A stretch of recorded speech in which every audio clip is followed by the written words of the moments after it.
Dumaan dun sa ating auxiliary. Ayan. At sinend dito sa ating amplifier. Ayan, nagkaganyan yung ating microphone out dahil dito. Ayan. Pasensya na kayo at medyo maingay yung ating background. So, ito mga idol, ang video na gagawin natin ay dugtong ito sa una nating ginawang video. So, na kung saan gumamit tayo doon ng isang DVD, mixer at saka isang amplifier. So, yung ating ginawa doon, gumamit tayo ng auxiliary para papunta doon sa ating microphone input ng ating amplifier.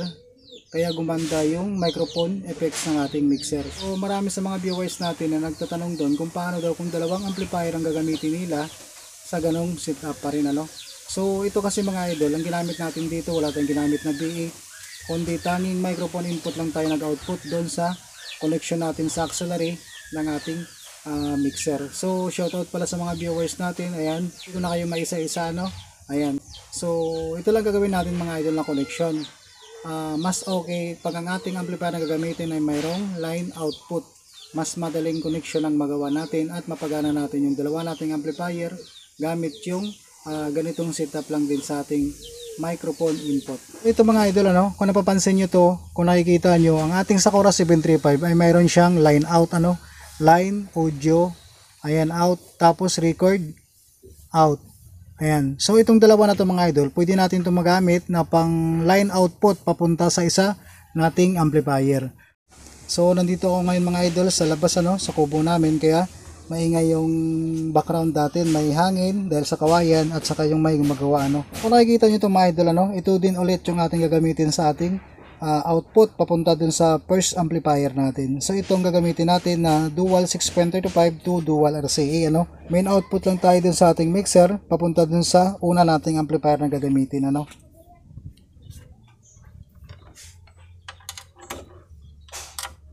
So itong ating dual RCA mga idol, dito muna natin siya i-input dito sa ating input selector ng ating Sakura, ano, o unang amplifier. So itong gagamitin natin dito ay selector B, ano. So input lang tayo dito. Ayan. So mayroon na tayong connection sa una nating amplifier. Ayan. So mamaya mga idol, ang ipapakita natin kung paano tayo mag-connect ng ating microphone gamit dito sa ating auxiliary.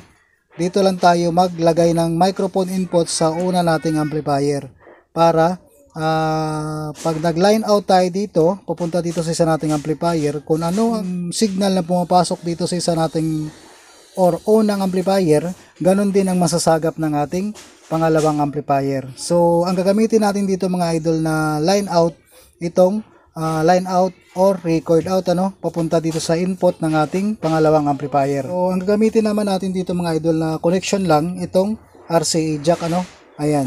So, mag-output tayo dito sa kanyang record or line out. So mamili na lang po kayo dyan, puro line out po yan. So ang pipiliin ko dito ay itong record out, ano, ayan. So RCA jack lang ang ginamit natin dito dahil yung output ng ating isang amplifier RCA jack lang din. Yung input naman ng ating pangalawang amplifier ay RCA jack lang din. So ito mga idol, yung ating pangalawang amplifier ay naka-selector B din siya, no. Nakaselect ito ang kanyang selector sa selector B, kaya dapat sa selector B tayo mag-input. So katulad nito mga idol, ano, may output na tayo dito sa isa nating amplifier papunta dito sa input ng ating isang amplifier or pangalawang amplifier. So katulad nito may isang sub-out pa rito. So kung tatlong amplifier ang gagamitin natin, pwede tayo maggamit pa rito o mag-line out papunta sa pangatlo nating amplifier. So susunod natin gagawin mga idol, mag-output tayo dito sa ating DVD, ano, papunta naman sa ating mixer. So ito lang din ang gagamitin natin ulit, dual 6.35 to dual RCA, ano. So output lang tayo dito sa ating DVD para sa signal ng ating sound. So itong ating dual 6.35 na lang gagaling sa ating DVD, input lang to natin sa ating line input ng ating mixer. So kung halimbawa mga idol, naka smart TV kayo tapos may cord kayong ginagamit, dito lang din yung line input na gagamitin natin, ano, itong 6 and 7 kung 7 channel yung ating mixer. So ito muna mga idol, ano, i-check muna natin kung mayroong music signal yung ating bawat amplifier. So magpo-play tayo sa ating player. So lagi natin tatandaan mga idol, ano, once na yung ating first amplifier o dito tayo nag line out papunta dito sa ating pangalawang amplifier, dapat ito naka-volume. Dahil pag hindi ito naka-volume, itong pangalawang amplifier natin na naka-line out, naka-connect dito, wala ring signal na papasok. So sound check na tayo mga idol, ano.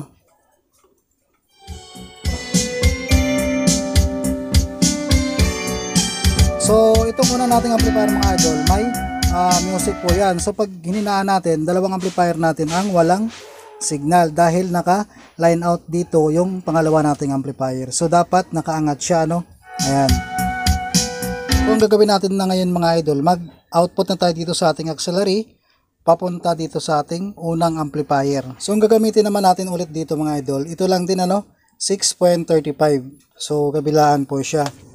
So mag-auxiliary out tayo dito mga idol, ano. Ayan, 6.35 at saka yung dulo nito dito sa microphone input ng ating unang amplifier kanina, ano, na kung saan naka-connect dito yung pangalawa nating amplifier. Ayan. Ito, ano, kung ano man ang signal na pumapasok dito sa una nating amplifier, ganun din yung masasagap o isesend dito sa pangalawa nating amplifier dahil naka-line out tayo doon sa likod ng ating amplifier, ano. So kung nakita nyo kanina yung connection natin, yun lang ang gagawin natin para dalawa nating amplifier mayroon din siyang microphone signal.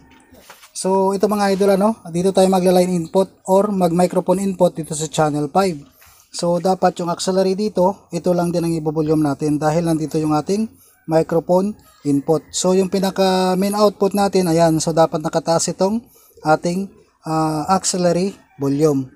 At saka yung ating mic volume dito, na kung saan yung mic input ng ating amplifier, so dapat naka-volume po yan, ayan, pati itong microphone echo para magkaroon siya ng effects, ano.